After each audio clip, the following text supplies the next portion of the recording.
9 jours avant sa mort, un homme de 86 ans se tenait sous le soleil hawaïen stable, concentré, se déplaçant toujours avec la précision qu'il avait définie pendant des décennies.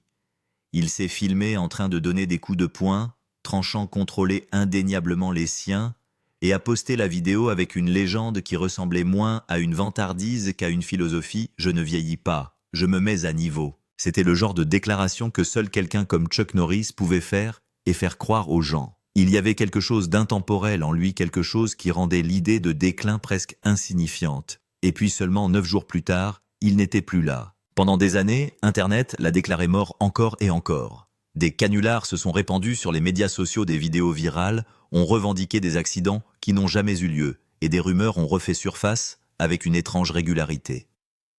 En 2020, pendant le chaos de la pandémie des messages, ont circulé, insistant sur le fait qu'il était décédé. En 2023, des rapports fabriqués ont revendiqué un accident mortel. Chaque fois, il a prouvé qu'ils avaient tort simplement en continuant d'exister, en continuant de bouger, en continuant d'être exactement ce que les gens croyaient qu'il était. Inébranlable. Alors quand la vraie nouvelle est arrivée le 19 mars 2026, elle n'a pas atterri comme les gens s'y attendaient. Elle semblait irréelle, presque comme une autre fausse alerte qui serait corrigée dans les heures qui suivraient. Mais cette fois-ci, ce n'était pas le cas. Ce mardi-là, il avait été transporté d'urgence à l'hôpital de l'île de Kauai. Il avait séjourné dans sa maison en bord de mer sur la côte nord, un endroit que lui et sa femme Jenna O'Kelly avaient appris à aimer au fil des ans. Ce devait être un lieu de repos, de calme, de distance par rapport à la vie dont il s'était déjà éloigné. Et pourtant, dans les heures qui ont suivi cette hospitalisation d'urgence, tout s'est arrêté. Il avait 86 ans. La déclaration officielle de sa famille a été brève, mesurée et soigneusement formulée. Elle a demandé le respect de la vie privée. Elle n'a pas révélé la cause du décès. Il n'y a eu aucun détail dramatique, aucune tentative de contrôler la narration. Mais dans ces quelques lignes, une phrase s'est démarquée d'une manière qui semblait profondément personnelle. Merci de l'avoir aimé. Merci d'avoir regardé ces films. Merci de vous souvenir de Walker. C'était une reconnaissance discrète du lien qu'il avait établi avec des millions de personnes grâce à Walker Texas Ranger, mais aussi quelque chose de plus intime. Cela suggérait que sous la légende, sous le personnage, il y avait un homme qui appréciait quelque chose de simple. Être rappelé pas seulement pour ce qu'il a fait, mais pour ce qu'il a été. Les hommages n'ont pas tardé. Donald Trump l'a décrit comme un type formidable et un dur à cuire, des mots qui font écho à l'image que les gens avaient de lui depuis des décennies. Même CBS, une chaîne qui s'était autrefois engagée dans une bataille juridique avec lui pour des millions de dollars, a publié une déclaration pleine d'admiration. Hollywood, un système dont il s'était souvent tenu à l'écart plutôt que de l'embrasser pleinement, l'a pleuré à l'unisson. C'était un moment rare où les différences s'estompaient, remplacées par une reconnaissance commune de ce qu'il avait représenté. Au fur et à mesure des hommages, une autre question a commencé à se poser, celle qui suit toujours la disparition d'une personne dont la vie a touché tant de secteurs. Qu'a-t-il vraiment laissé derrière lui? Le chiffre qui a circulé était d'environ 66 millions de dollars confirmés par des organismes financiers et largement diffusés. Mais ce chiffre ne faisait qu'effleurer la surface, car la véritable histoire n'était pas le montant mais la façon dont il a fini par exister, et la façon dont il a failli être quelque chose de complètement différent. Sa succession n'était pas seulement une collection d'actifs, c'était la carte de sa vie. Elle comprenait le Lone Wolf Ranch à Navasota, au Texas, une propriété tentaculaire de 1000 acres dans le comté de Grimes, qui était devenue plus qu'une terre. C'était une maison, une identité et une retraite. Elle comprenait la propriété de Kauai, où il a passé ses derniers jours évalués à des millions, entouré du même océan, qui a encadré ses derniers instants. Elle comprenait la Sea Force Bottling Company, une entreprise née d'une découverte inattendue sous cette terre texane, quelque chose qui a transformé des ressources naturelles en une entreprise prospère. Il y a également eu des décennies de royalties, films, télévision, publicité et un contrat de publi-reportage sur le fitness qui a duré près de 30 ans, atteignant des publics bien au-delà du monde du divertissement traditionnel. Son œuvre a voyagé dans plus de 100 pays, s'intégrant dans des cultures qui n'ont peut-être jamais partagé la même langue, mais qui ont compris exactement ce qu'il représentait. Aucun testament n'a été rendu public, laissant la structure de sa succession largement guidée par la loi texane. En vertu des règles de la communauté des biens, Jenna O'Kelly hériterait par défaut de la moitié du patrimoine conjugal. Le reste reviendrait à ses enfants, 5 au total issus de 2 mariages et d'une relation qui est restée cachée au public pendant près de 3 décennies. Ce seul détail a ajouté une nouvelle couche à une vie qui avait toujours semblé transparente, mais qui contenait encore des secrets qui n'ont fait surface qu'avec le temps. Le rôle de Jenna au sein de la succession était déjà bien établi. En tant que PDG de Seaforth Bottling Company, elle détenait une participation majoritaire de 51%, ce qui garantissait que l'entreprise resterait sous sa direction, quelle que soit la répartition des autres actifs. Le ranch où il vivait à plein temps depuis qu'il s'était éloigné d'Hollywood autour de 2012, restait au cœur de la vie de la famille. Leurs jumeaux, Dakota et Danny, aujourd'hui adultes, avaient grandi sur ces terres, loin de l'intensité des projecteurs qui avaient jadis caractérisé la carrière de leur père. Mais tous ceux qui avaient fait partie de sa vie n'étaient pas là pour assister à ce qui allait suivre. Sa première femme, Diane Oleshek, était décédée 3 mois plus tôt, en décembre 2025, après une longue lutte contre la démence. Bien qu'ils aient divorcé des décennies plus tôt, leur histoire commune restait significative, et leurs 2 fils, Mike et Eric, étaient à ses côtés jusqu'à la fin. En l'espace de quelques mois, Norris a perdu à la fois sa mère et sa première femme, 2 figures qui avaient façonné les premiers chapitres de sa vie. Et puis, avant même que le printemps n'arrive, il les a suivis. C'est un détail qui fait rarement les gros titres, mais qui en dit long. Car au cours de ces derniers mois, l'homme que le monde considérait comme invincible vivait discrètement une perte à un niveau profondément personnel. Le genre de perte qui ne fait pas de bruit, qui n'exige pas d'attention, mais qui remodèle tout à l'intérieur de l'individu. En effet, l'histoire de sa famille recèle un secret que peu de gens connaissent, un secret qui est resté caché pendant près de 30 ans et qui n'a été connu que de ses proches. Bien avant la richesse, la célébrité, le combat à l'écran ou le mythe culturel, il y avait un garçon à Ryan, dans l'Oklahoma. Un garçon qui se décrivait non pas comme fort, non pas comme confiant, mais comme douloureusement timide, presque invisible.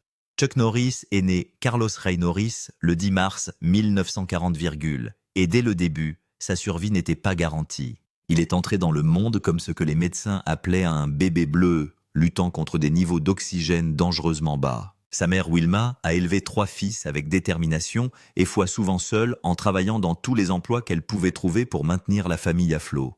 Son père, vétéran de la Seconde Guerre mondiale, est rentré au pays avec des blessures qui n'étaient pas toujours visibles. L'alcool est devenu une présence constante et ses absences se sont prolongées pendant des mois. Norris se souviendra plus tard que lorsque son père était absent, la maison semblait plus calme. Lorsqu'il est revenu, la tension a envahi toutes les pièces. La famille déménage constamment de l'Oklahoma au Kansas, en passant par la Californie, à la recherche d'une stabilité qui ne se concrétise jamais. Lorsque Norris obtient son diplôme de la North Torrance High School en 1958, rien ne laisse présager qu'il deviendra quelque chose d'extraordinaire. Il est mince peu athlétique selon sa propre description et peu sûr de lui.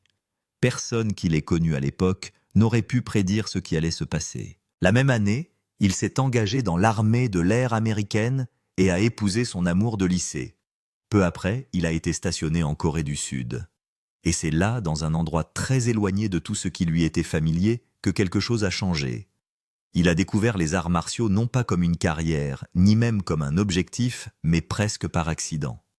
Un cours de Tang Soo Do à la base aérienne d'Osan a capté son attention comme rien d'autre ne l'avait jamais fait. Il s'est entraîné sans relâche, 4 heures par jour, 5 nuits par semaine, sous la direction de Shin Jae-chul. En seulement 13 mois, il a obtenu sa ceinture noire. Mais la signification de cette réussite allait bien au-delà de la compétence elle-même.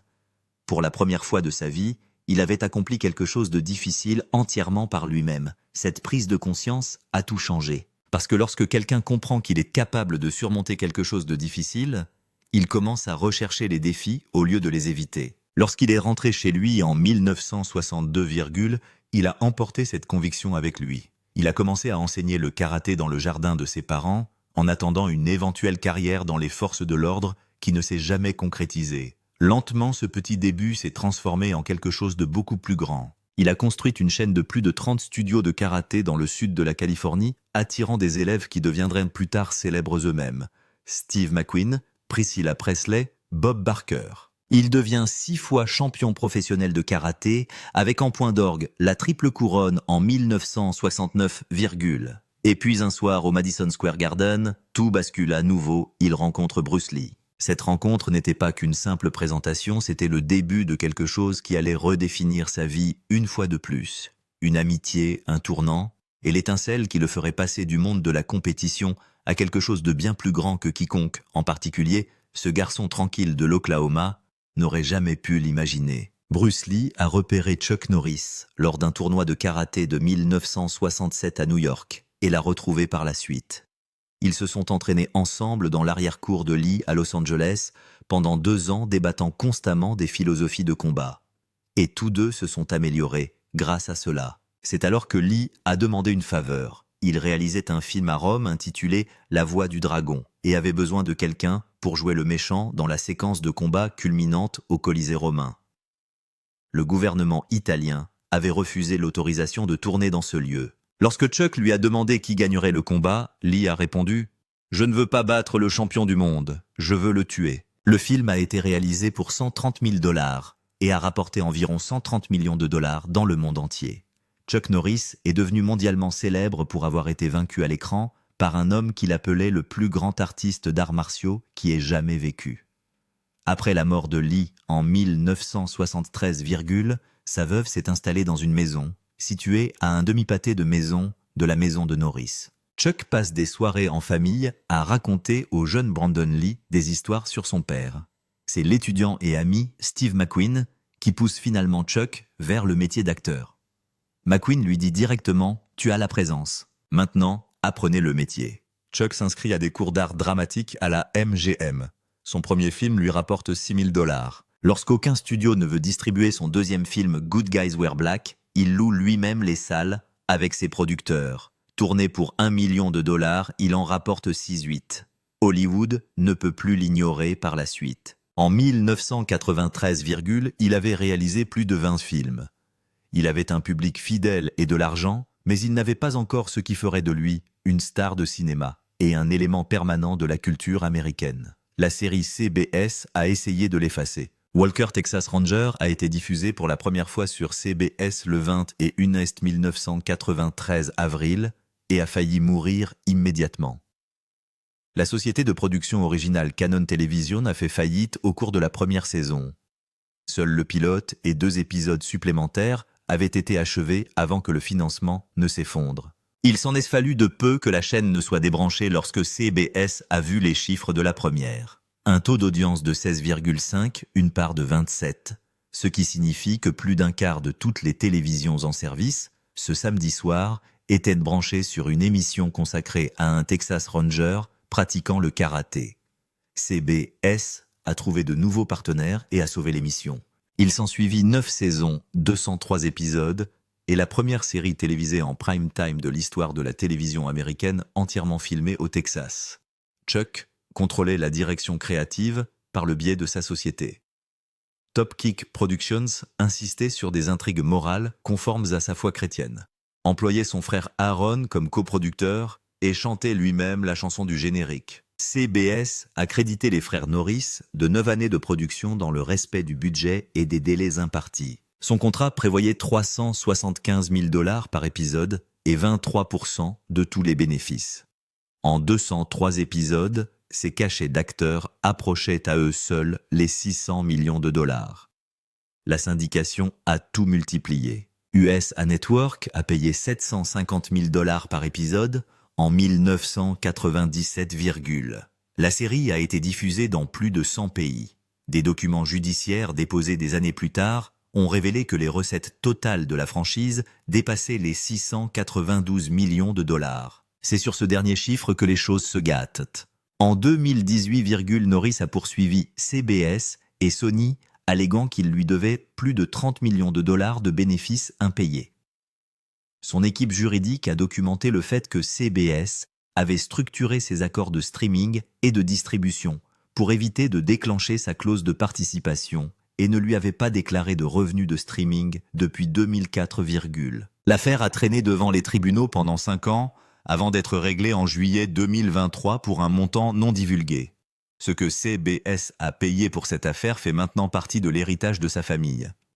Chuck Norris a construit sa marque sur une image très spécifique. Fort fidèle, père de famille, chrétien conservateur. Et pour l'essentiel, cette image était authentique. Mais il y avait une chose enfouie à l'intérieur qui l'a gardé complètement caché pendant près de 30 ans. Le secret de la vie de Norris. En août 1962, alors qu'il attend sa démobilisation de l'armée de l'air à Riverside en Californie, Chuck rencontre dans un bar une femme nommée Joanna. Il ne lui dit pas qu'il est marié. Leur brève relation a donné naissance à une fille nommée Dina, née en février 1963. Joanna a découvert que Chuck était marié, a élevé Dina entièrement seule et a épousé un autre homme. Lorsque Dina a 16, sa mère lui a finalement dit la vérité, mais lui a donné une instruction spécifique. Il a une femme et des enfants. Pendant 26 ans, Dina a porté le nom d'un père qu'elle n'avait jamais rencontré et qu'elle n'avait jamais contacté. Puis le divorce de Chuck et de Diana a été rendu public en 1989. 2 ans plus tard, Dina a écrit une lettre. Dans ses 2004 mémoires Against All Odds, Chuck raconte qu'il est entré dans son salon et l'a vue debout. Il a écrit qu'à l'instant où il l'a vue, il l'a su sans aucun test ni documentation. Je n'ai pas eu besoin de tests ADN ou sanguin. Il a vu son propre visage se retourner vers lui. Ils ont tous deux pleuré immédiatement. La phrase qu'il a écrite ensuite est devenue l'une des choses les plus citées qu'il ait jamais dites en dehors d'un film. Il y a peut-être des parents illégitimes dans le monde. Je le sais, parce que j'en étais un. Mais il n'y a pas d'enfants illégitimes. Dina a été pleinement accueillie dans la famille. Dans 2015, Chuck a posté une photo de vacances à Kauai, montrant Dina, son mari, et leurs 2 petits-fils sur l'île même, où il allait mourir. La photo a été rendue publique et presque personne ne l'a remarqué, parce qu'à ce moment-là, le mythe avait avalé les hommes tout entiers. Il a eu 5 enfants au total. Mike est devenu un cinéaste chrétien. Eric est devenu l'un des coordinateurs de cascade les plus respectés d'Hollywood et a remporté un championnat NASCAR en 2002. Les jumeaux Dakota et Danali, nés en 2000, ont grandi dans le ranch texan. Et Dina a prouvé que l'homme derrière la légende était plus compliqué et bien plus humain que n'importe quel film ou même ne l'a jamais laissé paraître. L'année où il a failli tout perdre. Fin 2012, Gina O'Kelly a subi 3 IRM en l'espace de 8 jours pour évaluer sa polyarthrite rhumatoïde.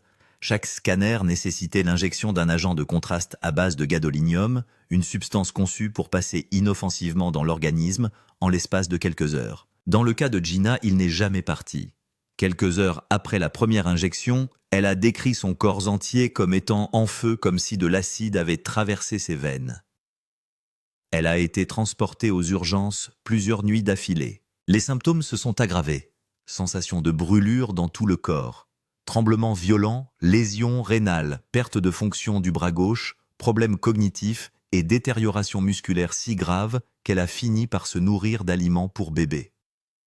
Les médecins lui ont fait passer des tests de dépistage du cancer de la SLA, de la maladie de Parkinson et de la sclérose en plaques, mais tous les résultats se sont révélés négatifs. Gina a fait ses propres recherches et a conclu que le gadolinium s'était déposé de manière permanente dans son corps. Lorsqu'elle a présenté cette information à son équipe médicale de Houston, ils l'ont rejetée. Elle leur a dit clairement qu'elle avait été empoisonnée et qu'ils devaient agir ou qu'elle allait mourir. Chuck a décrit avoir vu la mort dans ses yeux et savoir qu'il la perdait. Il a contacté un médecin intégratif à Reno, loué un avion privé et un ambulancier et transporté Gina à l'autre bout du pays pour une thérapie par chélation. Les tests ont confirmé que son taux de gadolinium était, selon les propres termes du médecin, littéralement hors norme. Chuck a dormi sur le canapé à côté de son lit pendant 5 mois, a lu ses livres 17 à haute voix et l'a emmenée en Chine pour qu'elle y reçoive des traitements à base de cellules souches. Il a dit clairement aux intervieweurs qu'il avait abandonné sa carrière cinématographique pour la maintenir en vie. Le coût financier total du passage de 2012 à 2017 a été d'environ 2 millions de dollars, presque entièrement à la charge de l'entreprise. En 2017, les Norris ont intenté un procès de 10 millions de dollars contre 11 sociétés pharmaceutiques. Tous deux ont témoigné devant le comité consultatif de la FDA en septembre 2017 et la FDA a ensuite voté l'ajout de nouvelles étiquettes d'avertissement pour les agents de contraste au gadolinium.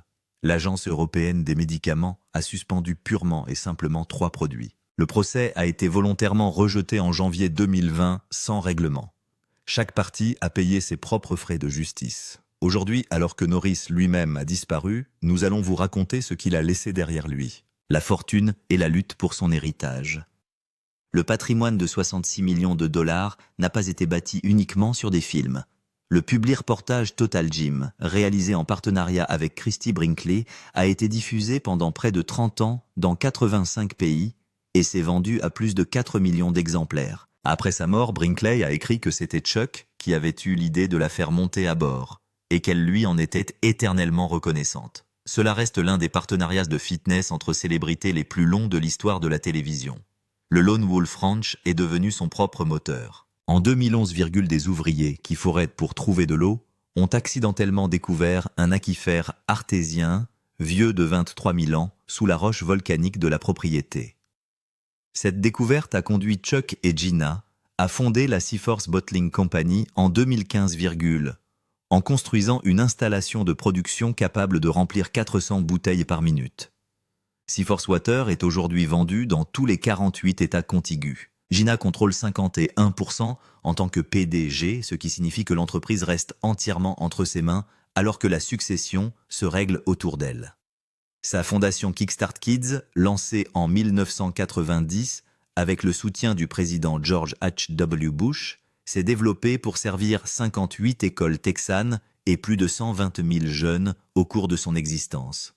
C'est de la vie générale le projet dont il était le plus fier. Il ne s'agit pas d'un film ni d'une scène de combat, mais d'une salle remplie d'adolescents qui apprennent que la discipline fait naître en eux quelque chose qui les suit partout. La polémique sur l'identité de Chuck Norris s'est enflammée au moment de sa mort. C'était un chrétien dévoué qui a déclaré publiquement que la foi était ce qu'il y avait de plus important en lui. Porte-parole de longue date de la NRA, il a soutenu Mike Huckabee dans une publicité de campagne de 2007 qui a changé la course aux primaires, puis a soutenu Donald Trump pour 2016, Il a écrit une chronique politique pour World Net Daily pendant près de 20 ans. Après sa mort, un média de divertissement a publié un article affirmant que sa politique avait éclipsé son héritage. La réaction a été immédiate et féroce alors que le débat venait à peine de commencer. La fortune est réelle. Le ranch, la compagnie des eaux, les royalties, le règlement du procès, la propriété de Kauai, tout cela est réel. Et il est divisé en ce moment même entre les gens qu'il aimait. Mais la raison pour laquelle sa famille a demandé au monde de les remercier de l'avoir aimé plutôt que de l'avoir regardé, c'est que l'homme derrière la légende a toujours été plus humain, plus compliqué et plus digne d'être connu que ce que la légende n'a jamais permis. Faites-nous part de vos réflexions dans les commentaires ci-dessous parce que le combat sur le véritable héritage de Chuck Norris est déjà en cours. Et nous voulons savoir exactement quelle est votre position à ce sujet.